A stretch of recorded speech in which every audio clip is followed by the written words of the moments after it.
Both the prosecution and the defense have rested their cases in Sean Diddy Combs' federal sex trafficking and racketeering trial. Now, over the course of more than 6 weeks, jurors have heard from 34 government witnesses. They've included federal agents, former assistants, and ex-girlfriends of the music mogul. The defense did not call any of its own witnesses and instead just cross-examined ones called by prosecutors. Closing arguments are set for Thursday. Combs has been charged with 1 count of racketeering conspiracy, 2 counts of sex trafficking, and 2 counts of transportation to engage in prostitution. He has pleaded not guilty. Chris Melcher joins us now. He's a celebrity lawyer and former sex crimes defense attorney. Chris, thank you for taking the time to chat with us today. What were the key arguments we heard from the prosecution over the last 6 weeks?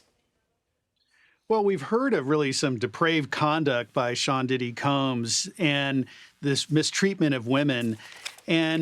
But their prosecution theory is that he was involved in this criminal enterprise that exploited these women for his own benefit and the use of company resources to do it, and that's what's constituting this racketeering charge, that there were acts of kidnapping, bribery, and arson that were part of this enterprise that elevated it to the type of crime that we see cartels and gangs prosecuted for.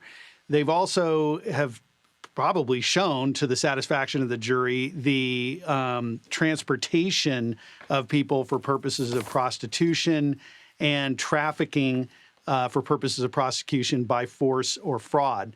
So those are some very serious charges, and the prosecution is thinking that they have established all this through 6 weeks of testimony.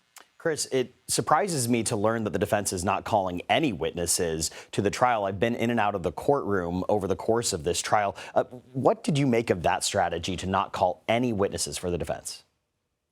Well, Tom, that was probably his right decision because he has no burden of proof, and this is probably looking as the best option here for him not to call any witnesses, because if he were to put on a witness at this trial in his defense, he might actually produce information against him that would incriminate him. So instead, he's relying on the questions that were asked of the prosecution witnesses, which did show some problems with their credibility. It showed that some of this stuff was done maybe with his own personal money. Maybe he was even trying to hide some of this conduct from other people in the company. So this doesn't really look like the conspiracy, and maybe that's good enough. And so I think that was the best thing that could be done. Certainly the judge will instruct the jury not to comment or take inferences from his failure or decision not to call witnesses. And Chris, just very quickly here, when do you think we could hear a verdict?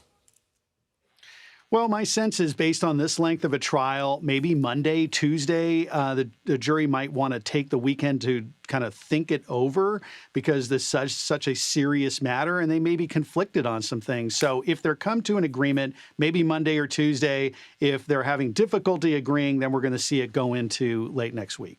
Chris Melcher breaking it all down for us. Chris, thank you for that.